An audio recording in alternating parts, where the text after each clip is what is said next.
কত ভালো লাগে মদিনা যেতায় আছে সাগে বলেন বলেন না যত দেখি আঁখি জোড়ায় না দিদার দিয়ে দন্ন করো না কত ভালো লাগে মদিনা বাবা বলেন না যে তাই আছে সাগে মদিনা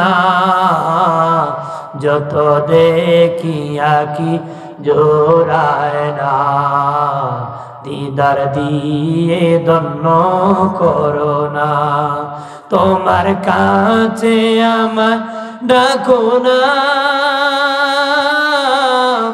আমার আর তো মনে মানে না তোমার কাছে আমার ডাকো না আমার আর তো মনে মানে না বিরহ আর দেশ হে না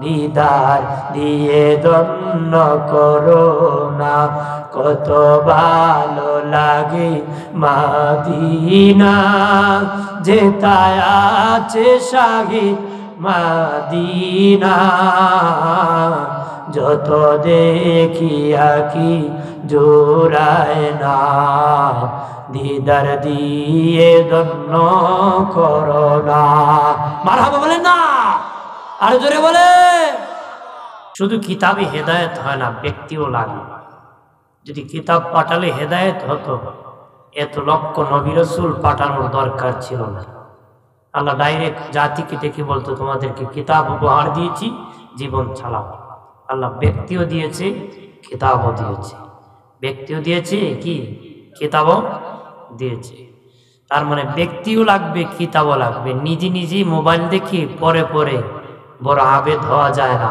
বড় আবেদের কাছে যেতে হয় কথা বলেন ঠিক কিনা নিজে নিজে যদি লাইব্রেরি থেকে বই পড়ে যদি ডাক্তার হওয়া যেত তেরে তো লক্ষ লক্ষ টাকা মেডিকেল সায়েন্সে খরচ করা দরকার ছিল না রে ছিল লাইব্রেরি থেকে আর মোবাইল টিপিয়া পড়িয়া যদি বড় আলেম হওয়া যেত লক্ষ লক্ষ মাদ্রাসার দরকার ছিল না রে তার মানে কিতাবও লাগবে ব্যক্তিও লাগবে দুটা যখন একত্র হবে গো তখন ব্যক্তি দামি হয়ে যাবে ষড়যন্ত্র চলছে চলতেছে চলতে থাকবে আল্লাহ রসুলকে নিয়েও পৃথিবীতে আসার আগেও ষড়যন্ত্র চলছে নবীর দাদাকে কিভাবে মারা যায় বাপকে কিভাবে হত্যা করা যায় নবী শিশু বয়সে কিভাবে মারা যায় বড় হওয়ার পরে কি নবুয়তির দাওয়াত দেওয়ার পরও কি মানুষ ষড়যন্ত্র করে নাই শুধু কি তাই আল্লাহর নবী রওজা শরীফ ঘুমানোর পরেও ষড়যন্ত্র বন্ধ হয় নাই চালানো রাখছে চালাইছে অনেক ঘটনা আছে গো বাবাজি আল্লাহর নবী বাবাজি কত ষড়যন্ত্র তারা করেছে নবীর বিদায়ের পরে নবীর রওজা থেকে লাশ কিভাবে চুরি করা যায় সেটাও চক্রান্ত করেছে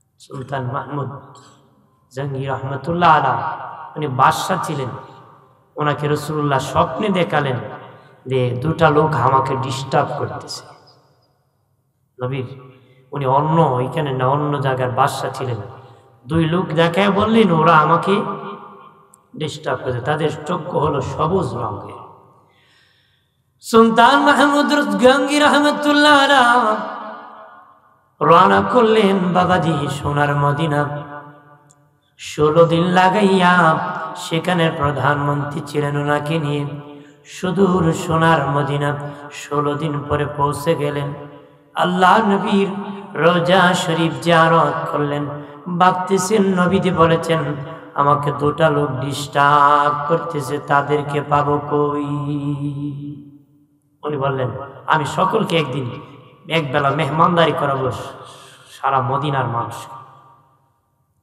সবাইকে দাওয়াত করে খাওয়ালেন কিন্তু নবী যাদের পরিচয় দিলেন, যাদের চেহারা দেখালেন, তারা আসে নাই।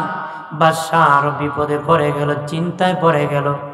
যাদের চেহারা নবী দেখাইলেন তারা তো এখনো আসে নাই। বললেন রে, আর কি কেউ মদিনায় বাকি আছে? আর কেউ বাকি নাই, তবে দুটা লোক বাকি আছে। আল্লাহর নবীর রোজার পাশে তারা একটা বাসা নিয়ে ভাড়া থাকে। বহু দূর থেকে তারা এসেছিল। তারা খুব ভালো মানুষ, মানুষকে খুব মেহমানদারি করায়, খুব খাওয়ায়।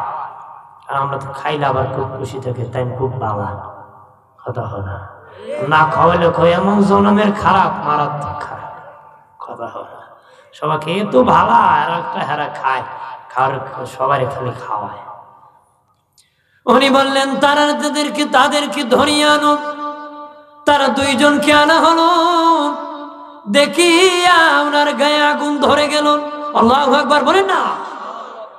উনি বললেন, আহারে আমার দিনের নবী, যে দুটা লোককে আমাকে দেখাইছেন তারা হচ্ছে সেই দুই লোক। বললেন চলো রে। তাদেরকে জিজ্ঞাসা করলেন, তারা বলল আমি অন্যদূর থেকে আসছি। নবীর দেশে আসিয়া নবীর মায়ায় আমরা যাই নাই। নবীকে এত ভালোবাসি, এই জন্য আমরা যাই নাই, সেখানে থাকি, নবীর রওজা জিয়ারত করি। বাদশা বললেন ঠিক আছে চলো, তোমাদের ঘর আমি দেখব। ঘরে প্রবেশ করে তালাশ করে কিছুই দেখা যায় না বাবা। দেখলেন একটা জায়নামাজ বিছানো আছে। সরাইলেন, দেখেন একটা চাটি বিছানো আছে। চাটি সরাইয়া দেখেন একটা পাথর মুখে দেওয়া আছে। পাথর সরাইয়া দেখেন আমার দ্বীনের নবীর রওজা বরাবর একটা সুরুং করেছে। নাউজুবিল্লাহ বলেন না। আমার দ্বীনের নবীর রওজার বরাবর তারা গর্ত খুদে খুদে আল্লাহ নবীর রওজার দিকে যারা শুরু করছে, নাউজুবিল্লাহ বলেন না, এইভাবে যাওয়া শুরু করে দিয়েছে। তাদেরকে প্রকাশ্যে ডাকলেন, বলেন তোমরা এই ঘটনা কেন? আমরা মুসলমান না, আমরা ইহুদি। সেখান থেকে অনেক টাকার অফার পেয়ে আমরা এসেছি। বলেছি মুহাম্মদের লাশটা রওজার থেকে তোমরা আউট করে দিবা, আর যদি না পারো এমন মেডিসিন দিয়েছে দিয়ে তার দেহটা জ্বালায় দিবারি। নাউজুবিল্লাহ বলেন না। বন্ধুরে আমার, এমন চক্রান্ত বাবাজি। বাদশা তখন তাকে সারা মদিনার মানুষকে ডাকিয়া প্রকাশ্যে তাদের গর্দান উড়াই দিছি। আর চতুর্দিকে সীসা ঢালাই করে একদম পাতাল পর্যন্ত ঢালাই করে দিয়েছে। এরকম চক্রান্ত রোজার ফুল দেওয়ার পরও রাসূলুল্লাহর সাথে বেঈমানরা করছে। কথা বলেন ঠিক কি না? আরো জোরে বলে। দিনের নবী বলেছেন কাফেররা এত কষ্ট দেয় নাই, মুনাফিকরা যত কষ্ট আমাকে দিয়েছে। মুনাফিকরা সবচেয়ে বেশি কষ্ট আমার দিনের নবীরে দিয়েছে। বেশি বেশি কষ্ট দিয়েছে মুনাফিকরা। এই চক্রান্ত এখনো চলতেছে। মুমিনকে কিভাবে পথভ্রষ্ট করা যায়, জাহান্নামী বানানো যায়, মুসলমানের লেভেল নিয়ে কত বেঈমান এখনো কাজ করে। এক জেলায় শুনছিলাম বেটা 10 বছর না 16 বছর ইমামতি করছে, পরে দিয়ে দিয়ে বেটা খতমি করছে না, কি করছে না, সুন্নতি করছে না, কিন্তু ইমাম মূলত ইহুদি, হে বেটা মুসলমানই না, কিন্তু মানুষের বেঈমান বানানোর জন্য এই কাজ করেছে। কিলাকিলি যখন লাগছে পরিচয় বাইরে গেছে। নাউজুবিল্লাহ বলেন না। বন্ধুরে আমার খেয়াল করেন ভালো করে, যারা বসেছেন গভীর রজনীতে তারা বড় আশিকের দল বাবাজি, আশিকের দল। নবীর আশিক যারা, ওলি আল্লাহর আশিক যারা, তাদের ঘুম পাড়ায় না রে, তাদের আরামের জায়গায় পৌঁছায় না। দিনের জন্য কষ্ট করে মেহনত করে রে, করে না? কত বুজুর্গ দিন করেছেন, তারা গভীর রজনীতে উঠিয়ে তাহাজ্জুদ করেছেন, ঠান্ডা পানিতে উযু করেছেন। আলী রাদিয়াল্লাহু তাআলা বলেছেন আমার কয়েকটা পছন্দের মধ্যে একটা পছন্দ হলো ঠান্ডা পানিতে উযু করা। জোরে কর না। এরকম ভাবে পছন্দের নবীর সব সাহাবীরা আমলে খুব পটুর ছিলেন, খুব শক্ত ছিলেন, খুব ভালোবাসা তাদের বেশি ছিল। জোরে বলেন সুবহানাল্লাহ। বন্ধুরে আমার খেয়াল করেন ভালো করিয়া, আরেক আশিকের নাম বলি, নাম হলো ওয়াইসাল কারণী। বাবাজি মায়ের খেদমত করতে আমার দিনের নবীর দরবারে যেতে পারে নাই। নাম কি? ওয়াইসাল কারণী। যেতে পারে নাই। আল্লাহর নবী বিদায়ের সময় আমার ফারুককে ডেকে বললেন, তোমাকে আমি একটা জুব্বা মোবারক দিয়ে যাই। সেই জুব্বাটা ওয়াইস বংশের, কারণী বংশের ওয়াইসাল কারণী, তাকে তুমি আমার জুব্বাটা উপহার দিয়ে দিও রে। হযরত ওমর মনে মনে বলে, আমরা এত নবীর খেদমত করেছি, নবীর সাথে থাকছি, আমাদের দেই নাই। যে লোকটা আসে নাই সেই লোকটাকে নবী উপহার দিয়েছে। লোকটাকে কি দিয়েছে? নবী উপহার দিয়েছে। বন্ধুরে আমার আবু বকর সিদ্দিক রাদিয়াল্লাহু তাআলা আনহুর শাসন আমল শেষ হয়ে গেল। হযরত ওমরের শাসন আমল এসে গেল। উনি হযরত আলীকে লইয়া বাবাজি রওনা করলেন। যেতে যেতে ওয়াইসাল কারণীর এলাকায় যা বললেন, কারণী বংশের বাড়ি কোথায়? তারা দেখে দিল। গেলেন সেখানে যাইয়া জিজ্ঞেস করলেন, তোমার নাম কি? উনি বললেন, আমার নাম আব্দুল্লাহ। ওমর ফারুক বলেন, আব্দুল্লাহ তো সবাই, কিন্তু তোমার আসল নাম কি? ওয়াইসাল কারণী না? আমার নাম ওয়াইসাল কারণী। তোমরা কেমন জানো? কিভাবে জানো? আমার দিনের নবী তোমার নাম বলে গেছে। নবী কি বলে গেছে? শেষ সাথে ভালো লাগতো না, বেশি ভালো লাগতেছে, বেশি ভালো লাগতো না। কারণ আমার বলো 28 মাস, আমি 3 জায়গায় করে চতুর্থ কেন আছি, 4 নম্বর সিল ধরছি। আর কত চলবো? লেবু চিপলে কি আর বেশি রস থাকে? আমারও শেষ কালো লাগছে। তো যাই, বরকত শেষ সাথে বেশি হয়, আর নেক নজর শেষ সাথে পড়ছে। আলহামদুলিল্লাহ বলে না, জোরে বলে। বন্ধুরে আমার খেয়াল করেন ভালো করে। অনেকে বলল, হ্যাঁ দিনের নবী তোমার নাম বলে দিয়েছে, আর নবীর জুব্বা মোবারক তোমাকে উপহার হিসেবে দান করেছে। আর নবী বলেছেন, আমার ওয়াইসাল কারণীর কাছে আমার উম্মতের জন্য তোমরা দোয়া চাও রে। ওয়াইসাল কারণী দেরি নাই, কোন নবী বুঝি বলেছে আমি উম্মতের জন্য দোয়া করব। এমনি কামরায় যে সেজদায় পড়ে গেছি, সেজদা করতেছি। সেজদায় পড়িয়া বলে, আল্লাহ ও মালিক, চিৎকার দিয়া বলেন আল্লাহ, আর জবান খুলে বলেন আল্লাহ, আর আওয়াজ করে বলেন ইয়া রাসূলুল্লাহ। ডেকে বলে, মালিক ও মালিক, আমার নবীর উম্মতের সব উম্মতকে তুমি ক্ষমা করে দাও। আমার নবীর সব উম্মতকে তুমি ক্ষমা করে দাও। আমার আল্লাহ বলেন, ওয়াইসাল কারণী রে, আমার নবীর উম্মতের 4 ভাগের 1 ভাগকে আমি ক্ষমা করে দিয়েছি। ওয়াইসাল কারণী বলে, আল্লাহ আমি মানি না, সব উম্মতকে তুমি মাফ করে দাও। আমার আল্লাহ জানাই দিল, ওয়াইসাল কারণী, নবীর উম্মতের 4 ভাগের 2 ভাগকে আমি ক্ষমা করে দিয়েছি। হযরত ওমর ফারুক আলীকে ডেকে বলে, আলী রে, ওয়াইসাল কারণী আর কোথায় রে? আমাদেরকে দাঁড় করায় কোথায় চলে গেল? তারা ঢুকিয়া দেখি উনি সেজদায় পড়েছে, সেজদা দিতেছে। ডাক দিয়া কও, ওয়াইসাল কারণী, আমাদেরকে দাঁড় করায় তুমি বুঝি ইবাদত করতেছো? উনি ভাঙ্গিয়া কয়, ডিস্টার্ব করলা রে, আমার কাছে কেন এখন জুব্বা নিয়ে আসলা? আমি তো আমার নবীর উম্মতকে ক্ষমা করানো লাগছিল। আমি 2 ভাগ উম্মতকে ক্ষমা করে নিয়েছি, বাকি 2 ভাগ তোমরা যদি সময় ভিতরে ক্ষমা করে নিতাম, আমি তো আর একটু সেজদা দিলে আমার আল্লাহ আমার নবীর উম্মত সবাইকে ক্ষমা করে দিত রে। বন্ধুরে আমার খেয়াল করেন ভালো করিয়া। ওয়াইসাল কারণী বনে, ওমর, আলী রে, তোমরা নবীর ভালোবাসতানি? আলী বলে, হ্যাঁ আমরা নবীকে ভালোবাসতাম জান প্রাণ দিয়ে। নবীরে দেখছো নি? দেখছি, আমরা তো নবীর সাথে থাকছি আর দেখছি। দেখছো যে আমি বলি, বলো রে নবীর পুরো মোবারক একত্রে ছিল না, এই জায়গায় ফাঁকা ছিল। হযরত ওমর তাকে আসে, হযরত আলী তাকে আসে, তারা বলতে পারতেছে না।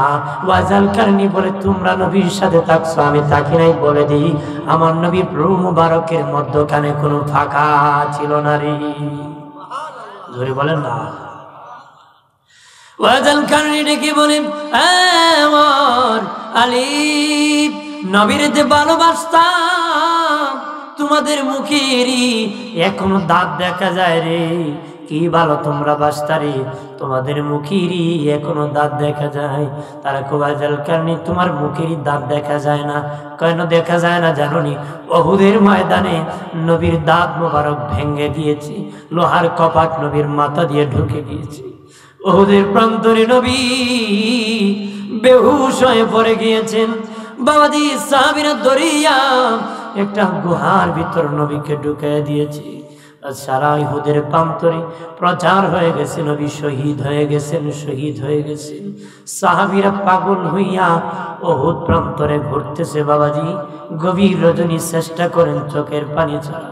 আমি বলে গেলাম রে, এই চোখের পানি আমার নবী পর্যন্ত তোমারে পৌঁছায়া দিবি। এইভাবে বাবা উহুদের কথা যখন বলেছি, বলে দিই রে বাবাজি, এরপরে বাকি অংশটা বলে দিব। আল্লাহর নবী উহুদের প্রান্তরে প্রচার হয়ে গেল। নবীজি এই গুহার ভিতর ঢুকে আছেন।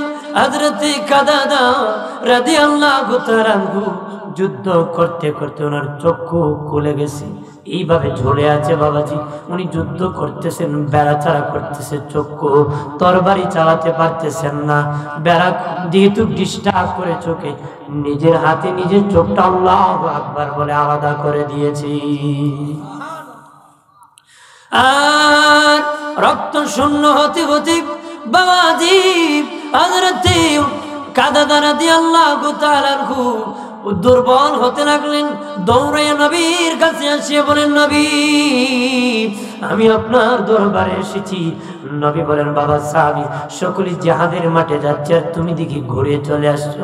ও নবীজি আমার চোখের যন্ত্রণা আর ভালো লাগতেছে না, দেখতে পারতেছি না, আপনার কাছে আসছি, মেহেরবানি করে আমার চক্ষুটা যদি ভালো করে দিতেন গো।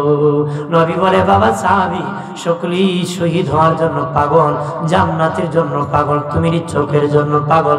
নবীজি জান্নাত বললেই পাওয়া যায় না, আমার চক্ষু দিয়ে দেন, আমি আরো জিহাদ করব, আর জিহাদ করে শহীদ হয়ে যাব, আমার আল্লাহ খুশি হইয়া আমাকে জান্নাত দিবে।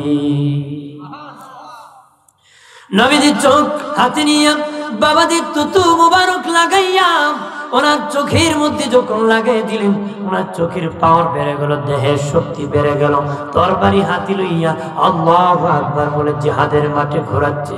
সারা উহুদের প্রান্তরে প্রচার হয়ে গেছে, নবী শহীদ। হযরত আলীও বেহুশ হয়ে গেছে। একজন আসিয়া কয়, আলী নবী শহীদ হন না, নবী এখনো গুহার ভিতর বসে আছে।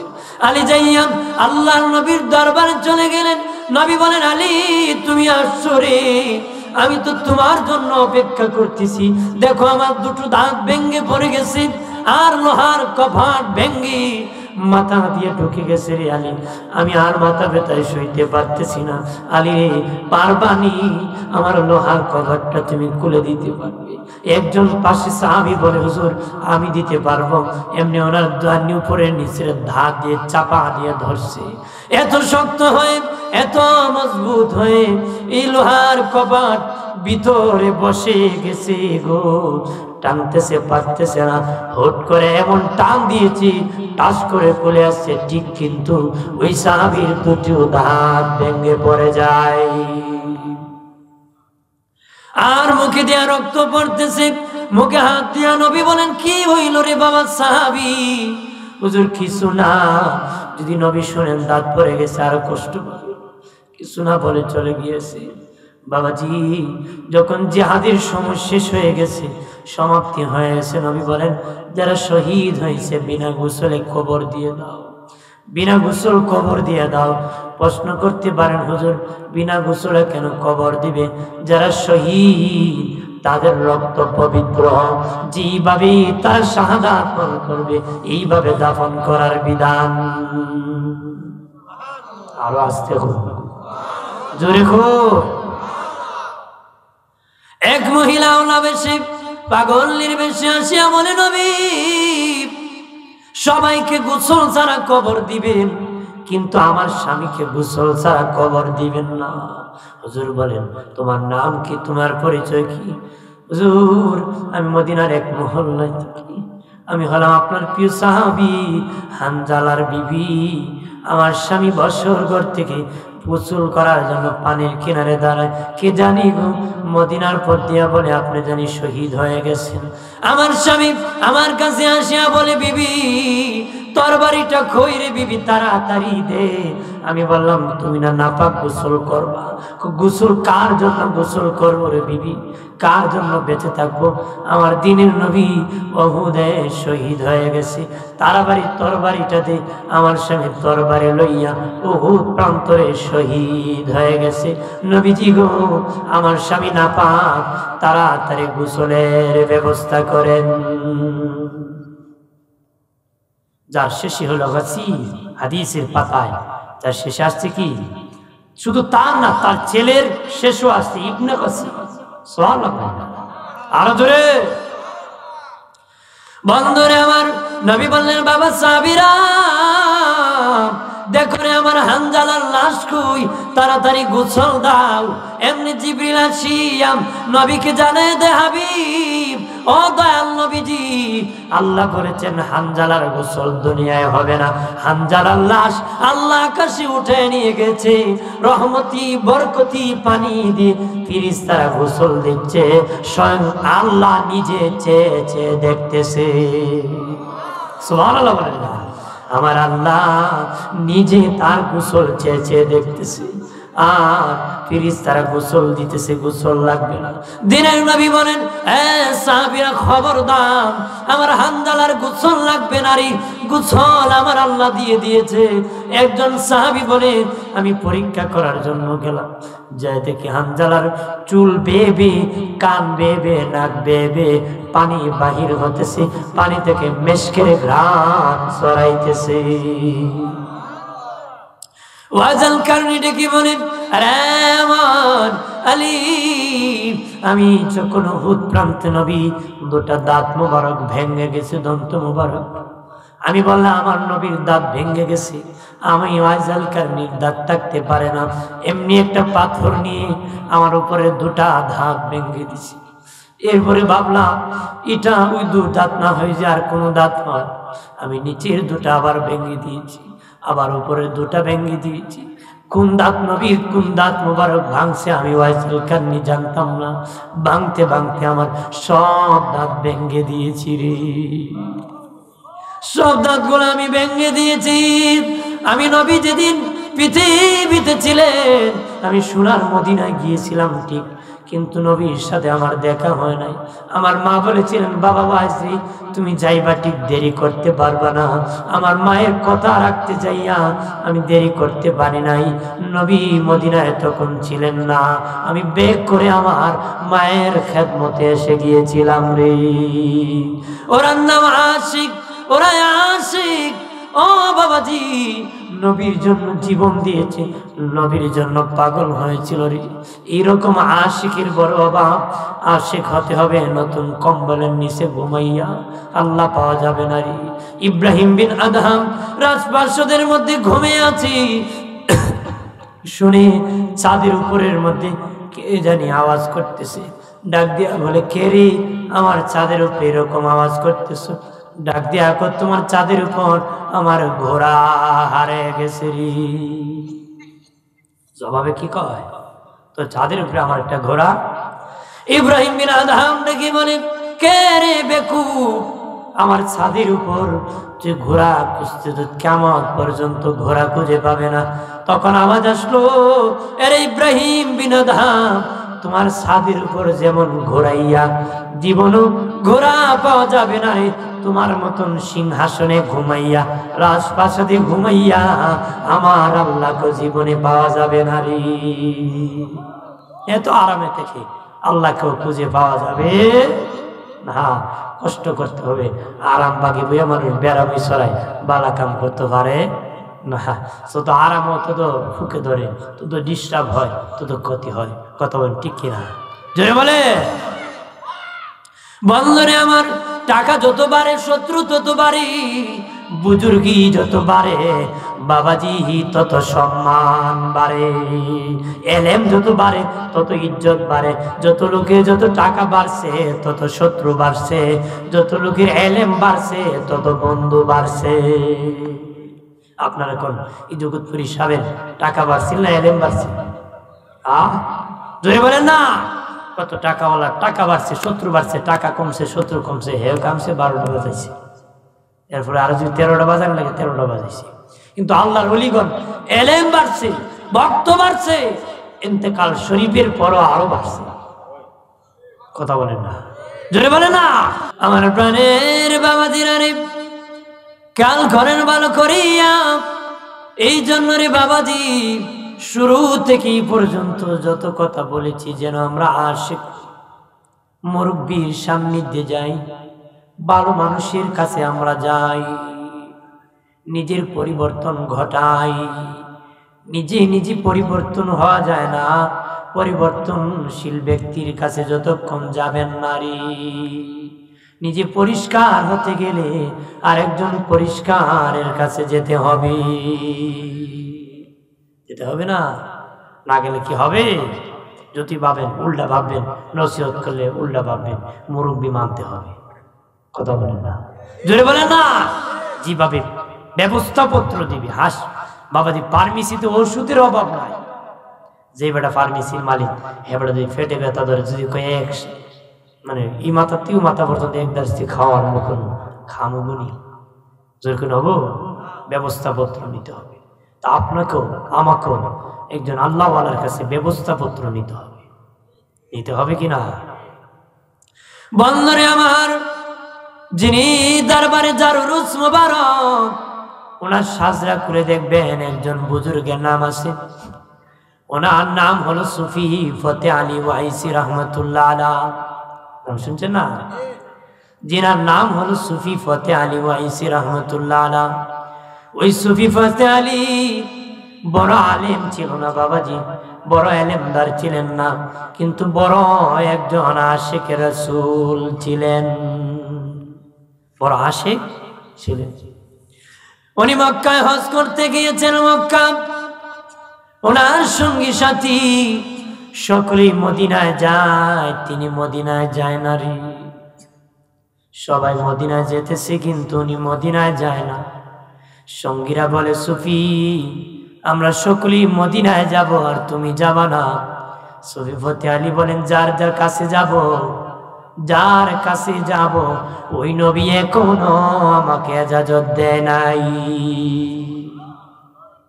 আরো জোরে কোন, আরো জোরে।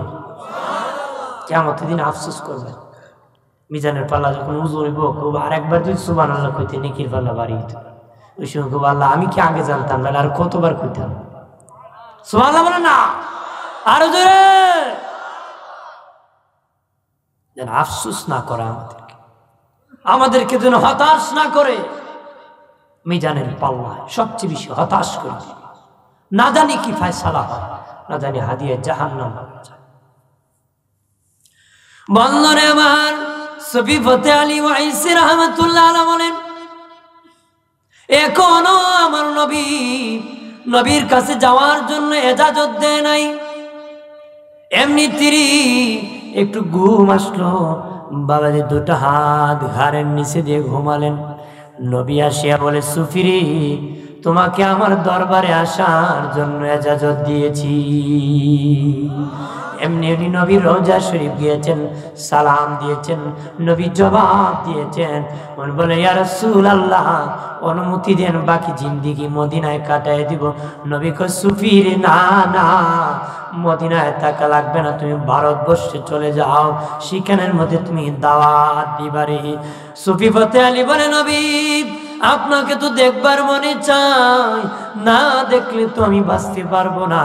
নবী কয়, সুফিরে তুমি এমন আশিক, তুমি যখন আমাকে দেখার ইচ্ছা করবা, যে সময় ইচ্ছা করবা, সেই সময় আমি নবীকে তুমি দেখতে পাইবারি। আরো জোরে বলেন না। দুনিয়ার দোকানের হিসাব মিলাতে হয়, বিকাল বেলা হিসাব না দিলে চাকরি থাকবে না রে বাবাজি। আল্লাহ এই দুনিয়া হায়াত দিয়েছে, হিসাব মিলাও। আখিরাতে হিসাব না মিলাতে জান্নাত কপালে নসিব হবে না রে। ছেলেরা যখন মাঠের মধ্যে খেলাধুলা করে, রেফারি বাঁশি বাজায় দেয়, পার্সাপার্সি শুরু হয়ে যায়, খেলা শুরু হয়ে যায়, কে জিতবে কে হারবে। খেলতে খেলতে বাবাজির সময় যখন শেষ হয়ে যায়, রেফারি বাঁশি বাজায় দেয়, সময় নাই। সময় কি? ওই সময় যারা গোল দিয়ে দিবে তারা জিতে যাবে, যারা দেয় না তারা হেরে যাবে গো। যারা জিতবে তারা আর হারবে না, যারা হারবে আর তারা জিতবে না রে বাবাজি। ঠিক আমাকে আপনাকে আল্লাহ হায়াত দিয়েছেন, হায়াত পাওয়ার পরে বড় হওয়ার লোভে, টাকা হওয়ার লোভে, ধনী হওয়ার লোভে পার্সাপার্সি করতে করতে হঠাৎ করে মালাকুল মউত নামক রেফারি বাঁশি বাজায় দিবে, সময় নাই। কথা হয় না, বাঁশি বাজাইব কি?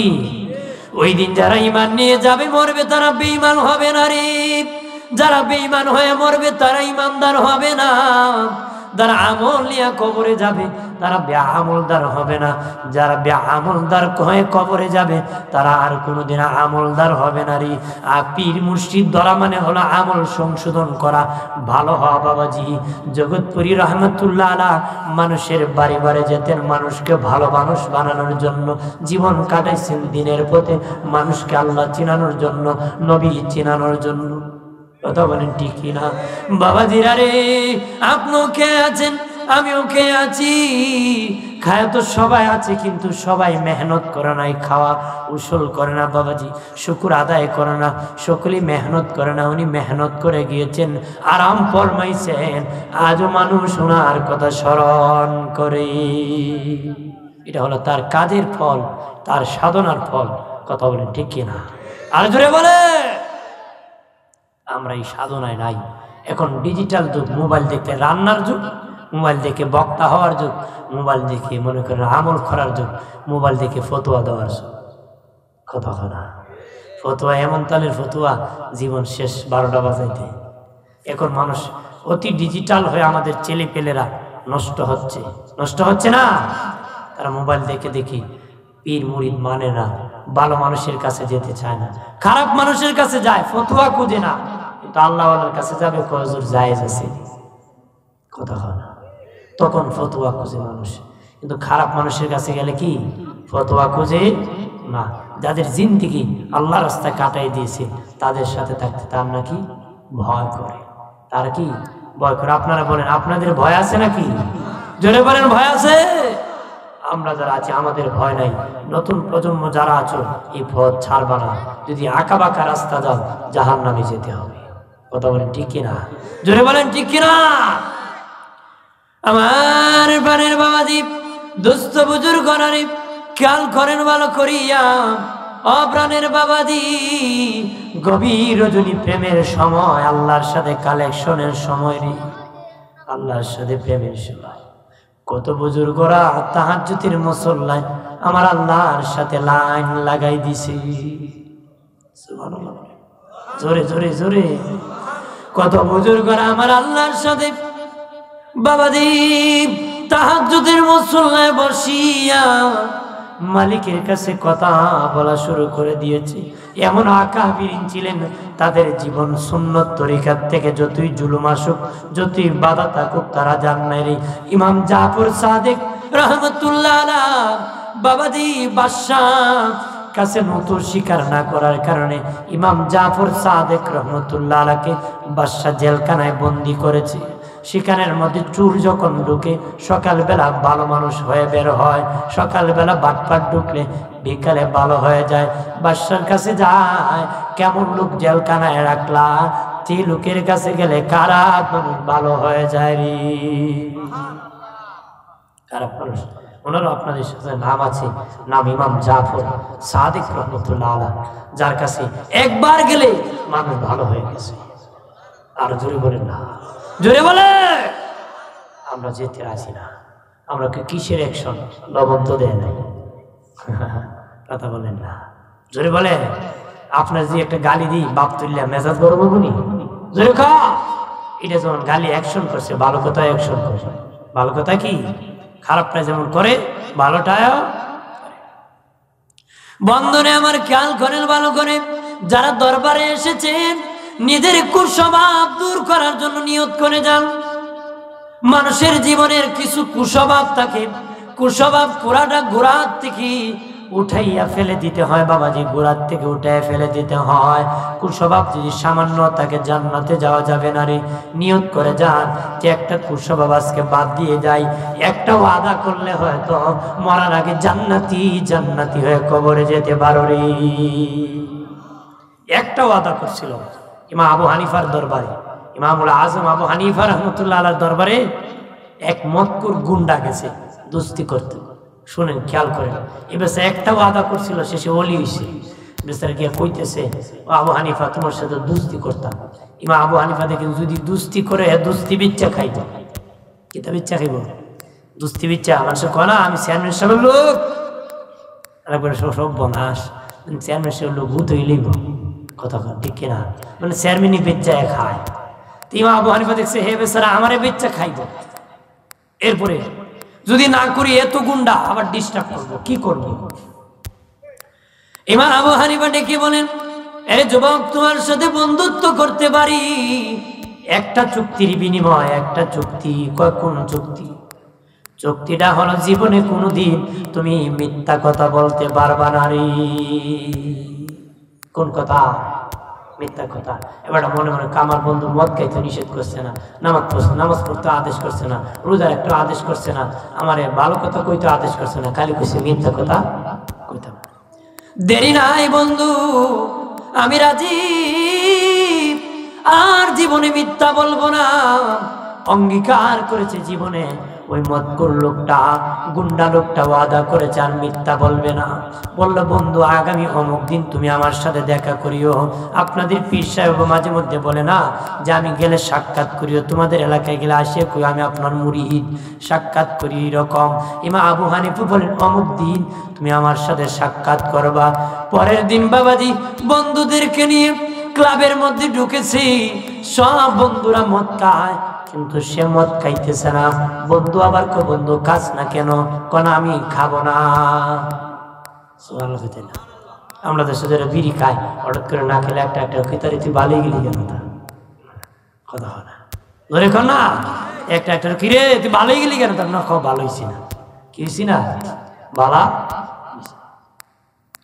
প্রথম দিন চলে গেল মদ খায় নাই, দ্বিতীয় দিন খায় নাই, তৃতীয় দিন যখন খাইতেছে না বন্ধুরা জোর করতেছি, ডাক দিয়া কয় যুগের ইমাম, ইমামুল আজম আবু হানিফার সাথে আমার দুস্তি হয়েছে একটা চুক্তির বিনিময়ে।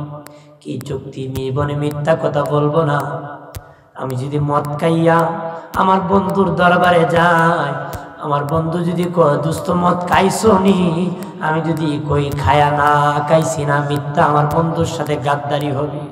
আমি মদ খাইয়া যদি বলি বন্ধু আমি খাইছি না, বন্ধুর সাথে গাদ্দারি হবে, এটা আমি করতে পারি না। সত্য যদি মদ খায় কই বন্ধু খাইছি, আমার বন্ধুর সামনে শত শত ছাত্র থাকে, তাদের সামনে কেমনে আমি লজ্জায় বলবো আমি মদ খাইছি রে, এই জন্য আমি খাইতেছি না। 3 দিন পরে ইমামুল আজম আবু হানিফার দরবারে আসছে। তার চেহারা দেখে ইমাম আবু হানিফা বুঝতে পারছে যে মদ খায় নাই, চেহারার পরিবর্তন ঘটে গেছে। এমনি বাবা 2টা হাত এইভাবে বাড়াইছে, ওই লোকটাকে সিনায় জড়ায়া ধরছে। আরো জোরে বলে চলে আসছে বন্ধুদেরকে আসিয়া বলে বন্ধু ও বন্ধুরা রে, 3 দিন মদ না খাইয়া যদি যুগের ইমাম আবু হানিফার সিনার মধ্যে আমি জায়গা পাইতে পারি রে, 3 দিন যদি মদ না পান করিয়া যদি আমি ইমাম আবু হানিফার সিনায় জায়গায় পাইতে পারি, আমার জিন্দেগি যদি গুনাহ মুক্ত চালাইতে পারি, কাল কিয়ামতের দিন আল্লাহর কুদরতে সিনায় জায়গা পাবো রে। 3 দিন মদ চারিয়া যদি রে আমার ইমাম বন্ধুর সিনার মধ্যে জায়গা পেতে পারি, সারাটা জীবন গুনাহমুক্ত করলে কিবরিয়াতে আদালতে আমার আল্লাহর কুদরতি সিনার মধ্যে আমি জায়গা পাবরি। এই দুনিয়ায় যদি মদ খেয়েছি, যদি আমার বন্ধু কয়েকজন ছাত্রের সামনে স্বীকার করতে আমার লজ্জা হয়, আমার গুনাহ নিয়া কিয়ামতের দিন হাজার হাজার কোটি কোটি মানুষ দাঁড়াবে, নবী রাসূল দাঁড়াবে, আমার নবী থাকবে, স্বয়ং আল্লাহ সেদিন উপস্থিত থাকবে। ওই দিন কেমনে আমার পাপের কথা তাদের সামনে স্বীকার করব? আরে বন্ধু, আর জীবনে কোনো পাপ করব না। শেষ মুহূর্তে বাবা ওই লোকটা আল্লাহর ওলি হয়ে গেছে। তার একটা ওয়াদা তারা সব পাপ থেকে বাঁচাইতেছে। আপনার এখান থেকে একটা ওয়াদা করে যান না, দেখবেন আপনাকেও একদিন শিব ওয়াদা পাপ মুক্ত করে জান্নাতে পৌঁছাই দিবে। সুবহানাল্লাহ বলেন না? বন্ধুরে আমার খেয়াল করেন ভালো করে, জিন্দেগি নবীর সুন্নত তরিকায় কাটায় দিবারে, বিপদে পড়ে নবীর সুন্নত থেকে হালাক হবে না রে। সুবিধার জন্য সুন্নত পালন করবা না রে, একমাত্র আমার নবীর ভালোবাসায় সুন্নত আদায় করবারি। যে যত বেশি করবে সে তত হাসরের নবীর নিকটতম চলে যাবে, তত আগে নবীর সুপারিশ পাবে। আরো জোরে বলেন না? যুগের ইমাম শাফি রাহমাতুল্লাহ আলাইহি, বাবাজি ইমাম শাফি রাহমাতুল্লাহ আলাইহি জালেমের জেলখানার মধ্যে বন্দী ছিলেন। বাবাজি কেমন সুন্নত থেকে হালাক হতেন নারী, জিন্দেগি নবীর সুন্নত থেকে তারা কেমন ভাবে থাকতেন না, চলে যেতেন না। যত জুলুম আসুক না কেন নবীর সুন্নত থেকে তারা দূর হতেন নারী। জালিম বাদশাহ জেলখানার মধ্যে পিটাতে পিটাতে বাবাজি কাপড় চোপড় পর্যন্ত ছিঁড়ে যেত রে, পিঠের মধ্যে আঘাত লাগলো। ওই আহমদ বিন হাম্বল কি নবী স্বপ্নে দেখে বলছেন, শাফিকে বলে দিও সে যেন ধৈর্য ধারণ করে খোঁজ খবরই আছে। নবী সংবাদ জানিয়েছে। ওনার খাদেম ইমাম শাফির কাছে যে বলে, ওগো ইমাম, আমার হুজুর বলেছে নবী আপনার জন্য ভালো সংবাদ দিয়েছে। আল্লাহু আকবার বলেন না? আপনার জন্য ভালো খবর আছে গো। উনি মনে মনে বলতেছে, নবী বুঝি সংবাদ দিয়েছে। ভালো সংবাদ শোনার পরে যে সংবাদ দেয় তারা কিছু হাদিয়া দেওয়া সুন্নত। তারা হাদিয়া দেওয়া কি? তারা হাদিয়া দেওয়া নবীর সুন্নত। মনে মনে কয়, খাদেম এত সুন্দর সংবাদ আমারে দিয়েছ, আমি তো তোরে কিছু হাদিয়া দিতে হবে রে। জিন্দেগি তো সুন্নত তারা চালাই নাই, নবীর কোন সুন্নত আমি জীবনে চাই নাই। আজকে কি জেলখানার মধ্যে সুন্নত ধারা হয়ে যাব নাকি? বাবাজি তখন কয়, না না, নবীর সুন্নত থেকে আমি হালাক হতে পারি নাই। এই করে তোমার গায়ের জুব্বাটা খুলিয়া খাদেমকে হাদিয়া দিয়ে দিছি।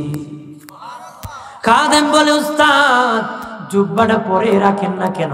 অত আঘাত করলে কিছু কম লাগবে? কয় না, জালেমের বেদ পিঠে আঘাত শুইতে পারবো রে, কিন্তু আমার নবীর সুন্নত ছেড়ে দিলে আমি শুইতে পারবো না রে। আমার নবীর সুন্নত ছেড়ে দিলে আমি শুইতে পারবো না। আমি পিঠে আঘাত সইতে পারবো, ধৈর্য ধরতে পারবো। খাদেম জুব্বা নিয়ে আহমদ বিন হাম্বলের কাছে আসছে। আহমদ বিন হাম্বল কয়, কি খবর? খবর দিয়ে দিয়েছ, তুই কি কোনো হাদিয়া পাইছ? কেমনে জানো হাদিয়া দিবে? যুগের আশিক রাসূলের সাথে সংবাদ দিয়েছ, নবীর সুন্নত থেকে দূর হতে পারে না, অবশ্যই তিনি হাদিয়া দিয়েছে। কি হাদিয়া দিয়েছে? দেখেন, জুব্বা হাদিয়া দিয়েছে। কয়, খাদেম দে দে জুব্বাটা আমার হাতে কিছুক্ষণের জন্য দে, তোর জুব্বা তোরে আমি দিয়ে দিব।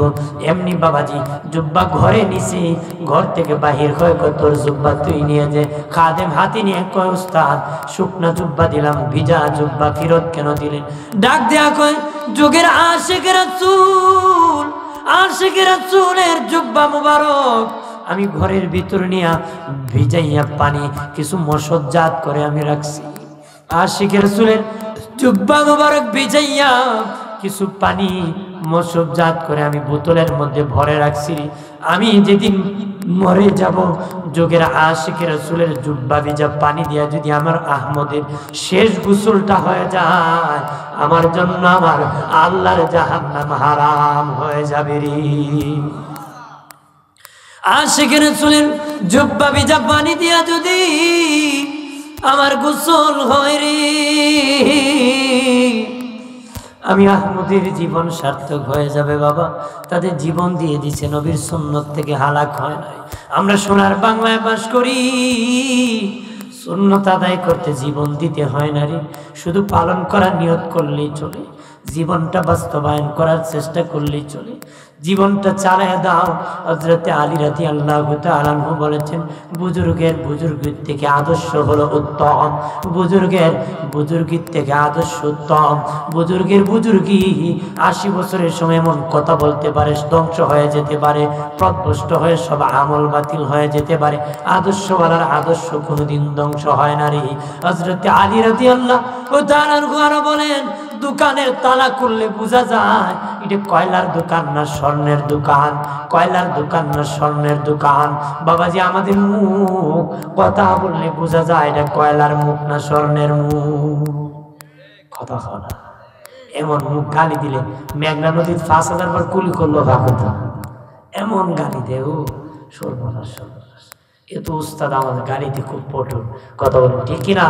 আর জোরে বলে 512 কুলি করলে মুখ পবিত্র হবে না, এত নাফাকি কথা আমরা বলতে পারি। তো বুজুর্গদের আদর্শ সেটা নয়, আদর্শ আমাদের ঠিক থাকতে হবে। চরিত্র এমন একটা জিনিস যেটা বেচাও যায় না, কেনাও যায় না। আমার চরিত্র কেউ কিনে নিতে পারবেন না, আপনার চরিত্র আমি কিনে আনতে বা কিনতে পারবো না, টাকা দিতে পারি, চরিত্র নিতে পারবো না বাবা। চরিত্র এমন একটা জিনিস বেচাও যায় না, কেনাও যায় না, নিজের চরিত্র নিজেই গঠন করতে হয়। সৎসঙ্গে স্বর্গে বাস, অসৎসঙ্গে সর্বনাশ। আদবে আউলিয়া, বেয়াদবে দেউলিয়া। বাপ ভালো তো বেটা ভালো, মা ভালো তো মেয়ে ভালো, গাই ভালো তার বাছুর ভালো, দুধ ভালো তার ঘি ভালো। দুধ ভালো তার কি ঘি ভালো, সব ভালো হবে। সর্বমোট যা কথা কইছি ভালো আল্লাহ কইছি, কথা হয় না। যা বলেছি ভালো হওয়ার জন্য বলেছি, আমিও ভালো হতে চাই, আর সকলে যেন ভালো হয়ে যায়। এটি সব নবীগণের মিশন ছিল বাবাজি, সব নবীগণের মিশন মানুষকে ভালো বানানো, জান্নাতে পাঠানো। যত ওলি আল্লাহ বুজুর্গানে দিন আছেন তাদের এখনো দায়িত্ব, তাদের কি এখনো এই দায়িত্ব, যত ওলি আল্লাহ আছেন তাদের দায়িত্ব মানুষকে ভালো বানানো। মাঝে মধ্যে হান্ড ভান্ডারাও এই সিট দখল করতে চায়, কতক্ষণ ঠিক কিনা? আর জোরে বলে নবী বলেছেন, এই সিট কাউকে দিবা না, এটা আমার ওয়ারিসদারকে আমি দায়িত্ব দিয়েছি, আমানতের হেফাজত করবে। সুবহানাল্লাহ বলেন না, জোরে বলে। মাঝে মধ্যে কেউ বইলে আমরা দৌড়াই দিতে হয়, হইতে হয় না? দেখবেন বেটা বাসে যায়, টিকিট কাটছে, অনেক কেন আবার টিকিট ছাড়াও বাসে যায়। লোকাল বাসে উঠলে টিকিট লাগে নাকি? এবার স্যার টিকিট মানে একটা বাসে বসছে, বসে মনে করেন বাড়ি বলতেছে আরো 10 মিনিট পরে যাবে, বেচারা একটা পান খাইয়াই একটা চা খাইয়াই নামবে। নামার সময় কয়, আমি যদি নামে যে সিট তো আর পাবো না, সিট পাইব নি আর যখন পাইবো। বেচারা কি করছে, বেটা একটা গাড়টি আছে, এই সিটও রাখতে দিছে। এখন আবার গাড়টিতে রাখছি, আবার কিছু লোক আছে গাড়টি উঠে বসে, কিছু গাড়িতে আছে না, হ্যাঁ গাড়টি উঠাইয়া বসে দিব। আপনি যদি এখন ভাই আমার সিটে বইলায় কত মানুষ তার নাম লেখা নাকি হতো না? গাড়িতে আছে না গাড় বাদিল্লা কত নাম লেখা নাকি না? তুমি গাড়িতে ব্যক্তি জায়গায় বসছো, এবার একজন পাশের লোককে দায়িত্ব দিচ্ছে, ভাই আমার গাড়িটা দেখো, কেউ যদি এটা ধরে করলি গাড়ি আরেকজন তুমি ধরো। কিন্তু এরপরও কিছু গাড়তেরা মানুষ আছে কেজাকেজি ভাই বইতো। নবীজি উলামায়ে কেরামকে দায়িত্ব দিয়েছে মানুষ ভালো বানানো, কিন্তু উলামায়ে কেরাম সারাই কিছু হান্ডু পান্ডুরা বসতে চায়, কথা হয় না। এল হল ঘাত করা কি নবীজি আমানত হিসাবে কোরআন এবং হাদিস দিয়ে গেছে, সুন্নাহ দিয়ে গেছে, যে তোমরা এটা দিয়ে এই সিটের মধ্যে আমার কোরআন আর সুন্নাহ রেখে গিয়েছি, তোমরা প্রচার করবা। এরপরে একদল বাড়াবাড়ি করে, কথা বলেন ঠিক কিনা? জোরে বলেন ঠিক কিনা? কিয়ামত পর্যন্ত ওলি আল্লাহগণ থাকবে, দাওয়াত চলবে, কেউ বাধা দিতে পারবে?